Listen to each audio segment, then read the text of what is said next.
नमस्कार,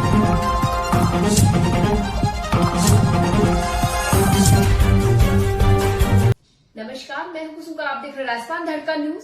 इस वक्त की बड़ी खबर। मैं राजस्थान धड़कन न्यूज से अक्षय प्रजापति। आज हम जुड़े हैं लोकसभा चुनाव के चर्चा करने के लिए। हम लोगों से पूछेंगे कि उनकी क्या राय है, वो किसको वोट करना चाहते हैं और क्यों वोट करेंगे, कि वो किसी काम के ऊपर वोट देते हैं, उनको किसी कहने का मतलब कोई काम किया है नहीं किया है किसी के नेता ने, तो उसके उपलक्ष्य में आज हम बात करेंगे। क्या नाम है सर आपका? मनोज कुमार जी से पूछेंगे कि क्या है इनकी बातें, कि ये किसके बारे में वोट करेंगे, क्यों वोट करेंगे, किस कारण से वोट करेंगे। तो आइए पूछते हैं हम इनसे कि आप वोट किसको करेंगे? मेरा वोट जाएगा विकास किया होगा। आपके हिसाब से फिर भी किसने विकास किया है? जैसे कि मेरे हिसाब से 2019 चुनाव हुए थे, उसमें फॉर्म किए हुए थे ताकि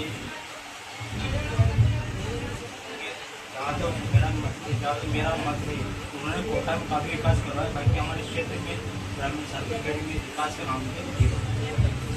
तो उनसे आप इस माध्यम से क्या कहना चाहोगे कि जो उनको ये बात पता चले कि साबरमती में विकास नहीं हुआ है, तो आप क्या बोलना चाहोगे उनके लिए? मतलब मेरी सबसे बड़ी समस्या बेरोजगार। यहाँ पर खनन क्षेत्र के अलावा कोई दूसरा रोजगार का उपाय नहीं। यहाँ पे जो भी रोजगार देता है उससे सबसे पहले यहाँ पर रोजगार की उपलब्धता होनी चाहिए। जैसा कि आपके सामने अभी पूछा है हमने मनोज जी से, कि उन्होंने बताया है कि सबसे बड़ी यहाँ पे समस्या है साबरमती कस्बे में तो रोजगार की है। तो रोजगार जो यहाँ पर रोजगार खुलवाएगा उसी को, उसके उपलक्ष्य पर ही, उसको देखकर ही वोट दिया जाएगा। आगे जुड़ते हैं हम किसी और से कि अभी लोकसभा चुनाव आ रहे हैं, तो आप वोट किसको करना चाहेंगे? वोट तो हम विकास को करना चाहेंगे। सातलखेड़ी के अंदर बहुत सारी समस्या बनी हुई है। यहाँ के जो अपने जो सपोर्टर होते हैं, जैसे कांग्रेस के हुए, बीजेपी के हुए, ये क्या इनसे आगे राजनेताओं से मांग नहीं करते। यहाँ पर चिकित्सा और चिकित्सा दोनों की हालत काफी गंभीर है। यहाँ पर शिक्षकों की बहुत कमी है, बच्चे को पढ़ाई नहीं हो पाती है, और चिकित्सा में भी कोई सुविधा उपलब्ध नहीं है। चिकित्सा में भी यहाँ डिलीवरी वार्ड नहीं है ना। ये बहुत बड़ी समस्या बनी हुई है। डिलीवरी वार्ड पास के गांव में है, जो यहाँ से 3-4 किलोमीटर पड़ता है, तो आए दिन समस्या बनी रहती है। हमारी मांग यही है कि चिकित्सा शिक्षा पे ध्यान दिया जाए। जैसा कि आप सभी ने सुना अज्जू जी के बारे में, अज्जू भाई ने बताया है कि लोकसभा चुनाव को हम उसी को वोट करेंगे जो विकास करेगा। सातलखेड़ी कस्बे में जैसे कि विकास के नाम पर कुछ भी नहीं किया जाता। चुनाव आते हैं, नेता जाते हैं, बस ऊपर काम करके चले जाते हैं, कोई भी समस्याओं को नहीं देखते यहाँ। जैसा कि और ये कुछ और बोलना चाहते हैं कि पूछते हैं अज्जू जी से कि क्या और बोलना चाहोगे आप? मैं ये बोलना चाहता हूँ कि जैसे स्कूल की और चिकित्सा की जो समस्या बनी हुई है, तो इस पर क्या यहाँ के बहुत सारे कांग्रेस या बीजेपी के जो भी कार्यकर्ता है, ये भी कुछ भी ध्यान नहीं देते। यहाँ पर बहुत सी बार हमें जाके ज्ञापन देना पड़ता है, जब जाके यहाँ पे 4-5 शिक्षकों की व्यवस्था की जाती है। शिक्षा के लिए भी, चिकित्सा के लिए भी बहुत सी बार हम ज्ञापन देने जाते हैं यहाँ पर। और दूसरी समस्या बेरोजगारी की भी है। वैसे कि कम यहाँ पर विधानसभा में रांगनमंडी क्षेत्र में मांग करनी चाहिए भाई यहाँ पे रोजगार डले, तो ताकि यहाँ पे आप मजदूर काम कर सके। और सरकार क्या करती है, कुछ विशेष छूट देती है। छूट के हिसाब से उनको, जैसे अलवर क्षेत्र में रिक्को जोन, जापानी जोन बना रखा है, उसमें क्या सरकार छूट देके और वहाँ पे रोजगार डालने की गुहार करती है इन्वेस्टरों से। तो इन्वेस्टर क्या होता है, वहाँ पे जाके रोजगार के लिए फैक्ट्रियाँ वगैरह वहीं खोलता है, तो आदमी बाहर रह के काम करता है वहाँ पे। तो ऐसा नहीं होना चाहिए। सब क्षेत्र में फैक्ट्री, रोजगार वगैरह सब डलना चाहिए। तो इस पे छूट देनी चाहिए सरकार से भाई, ये मांगे सब क्षेत्र में छूट देकर रोजगार डलवाए। सुना है कि यहाँ पर सातलखेड़ी कस्बे में रोजगार के नाम पर कुछ भी नहीं है। सभी जो भी युवा हैं, रोजगार के नाम पे खानों में जाएंगे। युवा कोई भी युवा खानों में काम करना नहीं चाहता है, मगर फिर भी मजबूरी उनकी के फैक्ट्रियों में, खानों में जाके काम करना पड़ रहा है। तो क्यों काम करना पड़ रहा है? क्योंकि यहाँ के राजनेता हैं, आते हैं, जाते हैं, चले जाते हैं, मगर कोई भी इस बारे में ध्यान नहीं देते रोजगार के बारे में। तो हम पूछते हैं, आइए आगे चलते हैं कमल जी से। क्या है कमल जी, आप किसको वोट करेंगे?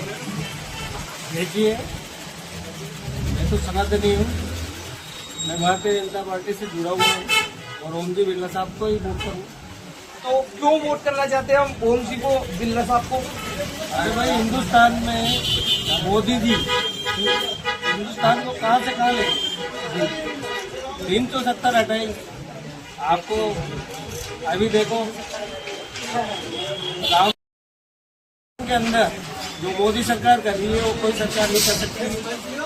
मोदी पहले इंदिरा गांधी जी कुछ नहीं करवा सकी, उनके बाद उनके सुपुत्र राजीव गांधी जी आए, वो भी हिंदुस्तान के लिए कुछ नहीं कर सके। हमें तो आशा है मोदी जी से कि मोदी जी सब कुछ करवा सकते हैं और मोदी जी पे विश्वास करते हैं। अब ये है क्या, छोटा मोटा रोजगार तो चलता रहता है, रोजगार तो सब लोगों को मिलता रहेगा। आएंगे आए हम, अभी हमारे सत्ता में आए हैं, भारतीय जनता पार्टी की सरकार बनी, ऐसे विधायक साहब से भी करेंगे और लोकसभा में बिरला जी जीतने के बाद में इनसे भी मांग करेंगे कि हमारे यहाँ पे औद्योगिक क्षेत्र तो है ही सही, पर यहाँ कोटा स्टोन से जुड़ा हुआ है।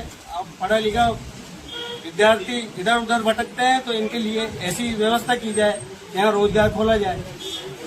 जैसा कि आप सभी को कमल जी ने बताया कि वो भारतीय जनता पार्टी से बिलोंग करते हैं, भारतीय जनता पार्टी से वो अपील करेंगे, जैसे ही ओम बिरला जी जीतते हैं उनसे वो अपील करेंगे, ज्ञापन देंगे कि यहाँ पे सातलगढ़ी कस्बे में कोई रोजगार खोला जाए, युवाओं के लिए, पढ़े लिखे शिक्षित युवाओं के लिए कोई रोजगार खोला जाए। तो आइए हम एक और युवा से बात करते हैं कि वो किसको वोट करेंगे। क्या नाम है सर आपका? जी, मेरा नाम आकाश कुमार है और मैं सातलगढ़ी से।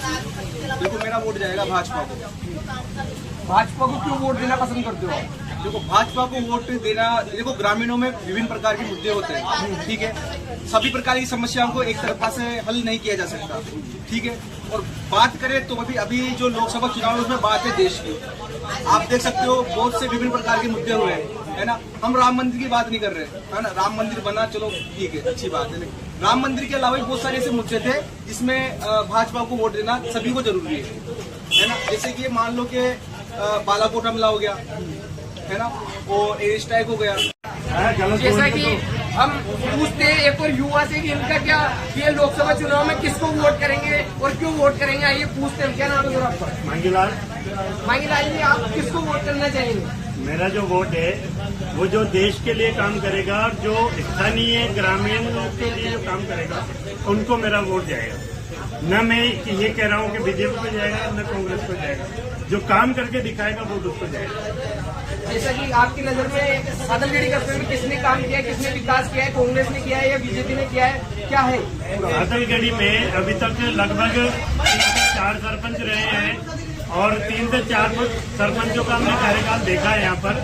तो अभी वर्तमान में जो सरपंच है उन्होंने भी कुछ कार्य किए हैं। इससे पूर्व जो शांतिबाई थी उन्होंने और गांव के लिए बहुत ज्यादा कार्य किए हैं। उन्होंने प्रयास किया कि यहाँ के जो मलबे हैं उन मलबों पर पानी जावे, नल की व्यवस्था, हर घर नल का जो सपना है वो सपना पूरा हो सके। तो फिर आपका क्या कहना है, आप ओम जी बिरला को वोट करेंगे या प्रहलाद गुंजल को वोट करेंगे, जो दोनों दिग्गज नेता हैं यहाँ के? नहीं, हम यहाँ के जो मुद्दों को सोल्यूशन करेंगे, जो यहाँ की और जो समस्याएं हैं उनका निराकरण करेंगे, हम उनको वोट देंगे। यहाँ की जो मेन समस्याएं हैं वह है बेरोजगारी। आज आप गांव के अंदर अगर घूमेंगे तो आपको 70% के आसपास युवा, मेरे जैसे और कई युवा ऐसे बेरोजगार आपको मिल जाएंगे जो कि नौकरी की तलाश में अभी तक भटक रहे हैं। उनको ले देकर यहाँ की जो माइनिंग एरिया है उन माइनिंग एरिया में खान पर जाकर या तो पत्थर काटना पड़ेगा या फैक्ट्रियों में जाकर उनको चिराई मशीन चलानी पड़ेगी या कटिंग मशीन चलानी पड़ेगी। इसके अलावा यहाँ के जो युवा, जो कार्यकर्ता है, युवा जो छात्र है, उनके पास कोई काम नहीं है। जैसा कि हम सभी ने सुना है कि युवाओं की एक ही आवाज है, रोजगार। रोजगार सबसे पहले होना चाहिए। सातलगढ़ी कस्बे में रोजगार के नाम पर बस माइंस है, जहाँ पे युवा, आज के युवा काम नहीं करना चाहते। क्यों काम नहीं करना चाहते? क्योंकि उसमें युवा काम नहीं कर सकते। धूल मिट्टी हुई, बहुत सारे ऐसे कारण है जो माइंस में काम नहीं कर सकते। युवाओं की एक ही पुकार है बस कि वो रोजगार ही लाए, उसी को वोट दे करेंगे। जैसे कि और कुछ सवाल इनसे पूछेंगे और क्या बोलना चाहते हैं इनसे और बात करेंगे। क्या मांगला है? एक मुद्दा और है कि सातलगढ़ी में ये जो माइनिंग एरिया है, इस माइनिंग एरिया में अभी अगर आप सरकारी हॉस्पिटल का रिकॉर्ड चेक करके आएंगे तो आपको यहाँ पर 100 से ऊपर और टीबी के मरीज मिलेंगे, जो कि सीधे सीधे खानों की जो धूल उड़ती है उस धूल के कण उनके शरीर में जाते हैं, इस वजह से, और वह टीबी के शिकार है। इसी टीबी को अगर इलाज समय पर नहीं होता तो वही टीबी यहाँ पर सिलिकोसिस के रूप में और विकसित हो जाती है, जिस कारण से अभी तक अगर मेरे को जहाँ तक अंदाजा है 5 से 6 व्यक्ति ऐसे हैं जो सिलिकोसिस की बीमारी से मारे गए हैं, क्योंकि उनका समय पे इलाज नहीं हो पाता टीबी के चक्कर में, और उनकी सांसें दिन ब दिन बढ़ती जाती है और उनको सिलिकोसिस नाम की बीमारी हो जाती है, जिस कारण से उनकी मौत हो जाती है। तो माइनिंग एरिया हमारे लिए एक प्रकार से खतरनाक भी है, क्योंकि यहाँ जो धूल मिट्टी जो उड़ रही है वो धूल मिट्टी और सीधे व्यक्ति के शरीर में प्रवेश कर रही है, जिस वजह से उनको किसी न किसी प्रकार की और सांस लेने में क्षमता, खांसी की उनके समस्या होती है इस वजह से, और उनको दिक्कत आती है। तो ये भी एक माइनिंग का बहुत बड़ा हमारे लिए हानिकारक उदाहरण है। जैसा कि मांगीलाल जी ने बताया है अभी कि माइनिंग में काम युवा इसीलिए नहीं करना चाहते क्योंकि वहाँ पे डस्ट उड़ती है, डस्ट से अनेक बीमारियां होती है। तो आइए हम पूछते हैं, क्या नाम है भैया आपका? अखंड नयन जी अखंड से हम पूछते हैं कि ये वोट किसको करेंगे। लोकसभा चुनाव के बारे में इनसे भी चर्चा करते हैं, ये खुद ही चाय वाले हैं, चाय की टपरी पे हम कर रहे हैं चर्चा, मगर चाय वाले से खुद से चर्चा करेंगे। आइए। मैं भारतीय जनता पार्टी कार्यकर्ता हूँ, पंचायत सदस्य हूँ, तो मैं भारतीय जनता पार्टी को वोट दूंगा। तो क्यों भारतीय जनता पार्टी के आप सदस्य हैं, तो आपको पता होगा कि सातनगिरी कस्बे में भारतीय जनता पार्टी के द्वारा कोई विकास हुआ है या नहीं हुआ है अभी तक? विकास हुआ है। कोरोना काल में बिल्ला जी ने काफी किट भेजे, लोगों की सेवा की कोरोना काल में, ऑक्सीजन की व्यवस्था की, बहुत सारी व्यवस्था उन्होंने। जैसा कि मैंने सुना है कि रामगंज मंडी से सुकेत का रोड बिल्कुल जर्जर हुआ पड़ा था, तो वो किसी ने बिरला जी ने ही एक्सटेंशन करवाया था क्या? बिल्ला जी ने एक्सटेंशन करवाया। बिरला जी, जैसा कि आपने सुना है कि